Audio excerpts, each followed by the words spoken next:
Assalamualaikum warahmatullahi wabarakatuh, sahabat semuanya, mudah-mudahan dalam keadaan sehat selalu, dan dilimpahkan rizkinya. Amin ya rabbal alamin. Pada kesempatan ini, saya akan menceritakan tentang asal-usul, kenapa iblis diusir, atau dikeluarkan dari surga. Sebelum lanjut, silakan di-subscribe dulu. Marilah kita bangun channel ini agar bisa berkembang. Perseteruan antara iblis dan Nabi Adam alaihi salam. Ketika Allah subhanahu wa ta'ala memerintahkan malaikat agar bersujud kepada Nabi Adam alaihi salam, maka malaikat Jibril yang pertama kali bersujud, lalu malaikat Mikail, malaikat Israfil, malaikat Israel lalu diikuti oleh malaikat lainnya. Iblis tidak mau bersujud. Setelah itu Allah subhanahu wa ta'ala pun memerintahkan kepada iblis agar bersujud kepada Nabi Adam alaihi salam. Akan tetapi iblis menolak untuk bersujud kepada Nabi Adam alaihi salam. Allah subhanahu wa ta'ala berfirman, "Kenapa engkau menolak bersujud kepada Nabi Adam yang telah aku ciptakan dengan tanganku? Aku lebih baik daripada Adam, sebab aku engkau ciptakan dari api, sedangkan Adam engkau ciptakan dari tanah liat," jawab iblis. "Lagi pula aku telah bertahun-tahun menyembahmu sebelum engkau ciptakan Adam," kata iblis lebih lanjut. Iblis tidak mau bersujud. Setelah itu Allah subhanahu wa ta'ala pun memerintahkan kepada iblis agar bersujud kepada Nabi Adam alaihi salam. Akan tetapi iblis menolak untuk bersujud kepada Nabi Adam alaihi salam. Allah subhanahu wa ta'ala berfirman, "Kenapa engkau menolak bersujud kepada Nabi Adam yang telah aku ciptakan dengan tanganku? Aku lebih baik daripada Adam, sebab aku engkau ciptakan dari api, sedangkan Adam engkau ciptakan dari tanah liat," jawab iblis. "Lagi pula aku telah bertahun-tahun menyembahmu sebelum engkau ciptakan Adam," kata iblis lebih lanjut. Allah subhanahu wa ta'ala berfirman, di Al-Quran Surat Sad, ayat 77-81.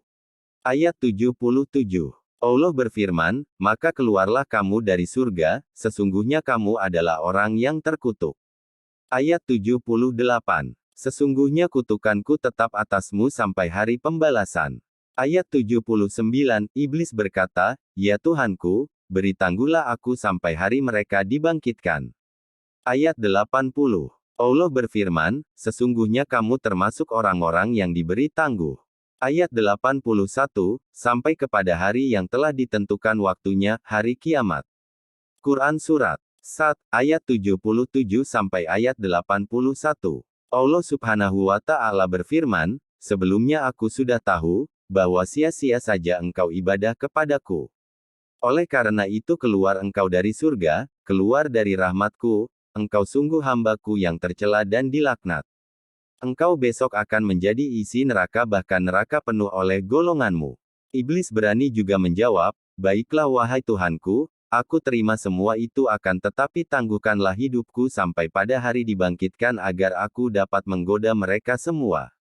Allah subhanahu wa ta'ala berfirman, "Baiklah, hidupmu aku tangguhkan sampai pada hari kiamat." Iblis berubah penampilan. Pada hari itulah dia berubah bentuknya menjadi setan yang dirajam. Dia dahulu bernama Azazil yang termasuk salah satu pembesar malaikat. Tetapi karena dia menentang perintah Allah subhanahu wa ta'ala, maka ibadahnya, yang sudah lama ditekuni, tidak ada gunanya bagi dirinya.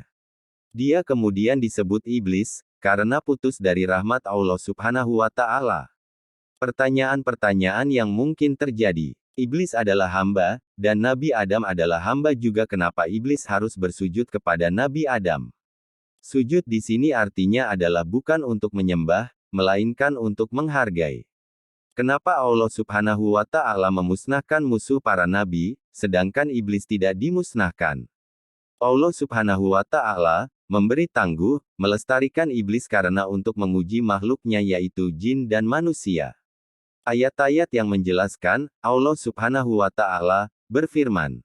Artinya, ayat 11. "Sesungguhnya kami telah menciptakan kamu Adam, lalu kami bentuk tubuhmu, kemudian kami katakan kepada para malaikat, bersujudlah kamu kepada Adam, maka mereka pun bersujud kecuali iblis. Dia tidak termasuk mereka yang bersujud." Ayat 12. Allah berfirman, apakah yang menghalangimu untuk bersujud kepada Adam di waktu aku menyuruhmu? Menjawab iblis, saya lebih baik daripadanya, engkau ciptakan saya dari api sedang dia engkau ciptakan dari tanah. Ayat 13. Allah berfirman, turunlah kamu dari surga itu, karena kamu sepatutnya menyombongkan diri di dalamnya, maka keluarlah, sesungguhnya kamu termasuk orang-orang yang hina. Ayat 14, Iblis menjawab, beri tangguhlah saya sampai waktu mereka dibangkitkan. Ayat 15. Allah berfirman, sesungguhnya kamu termasuk mereka yang diberi tangguh. Ayat 16, Iblis menjawab, karena engkau telah menghukum saya tersesat, saya benar-benar akan menghalang-halangi mereka dari jalan engkau yang lurus. Ayat 17, kemudian saya akan mendatangi mereka, dari muka dan dari belakang mereka, dari kanan, dan dari kiri mereka. Dan engkau tidak akan mendapati kebanyakan mereka bersyukur taat. Ayat 18. Allah berfirman, keluarlah kamu dari surga itu sebagai orang terhina lagi terusir. Sesungguhnya barang siapa di antara mereka mengikuti kamu, benar-benar aku akan mengisi neraka jahanam dengan kamu semuanya. Quran Surat Al-A'raf, ayat 11-18. Itulah sahabat. Kisah perseteruan Nabi Adam alaihi salam dengan iblis. Yang akhirnya iblis dikeluarkan dari surga. Terima kasih atas perhatiannya, mudah-mudahan bermanfaat dan menambah ilmu bagi sahabat semua, dan yang pasti, bisa memperkuat iman dan takwa kita kepada Allah Subhanahu wa Ta'ala. Jangan lupa di like, share, dan komen. Dan jangan lupa di subscribe. Wassalamualaikum warahmatullahi wabarakatuh.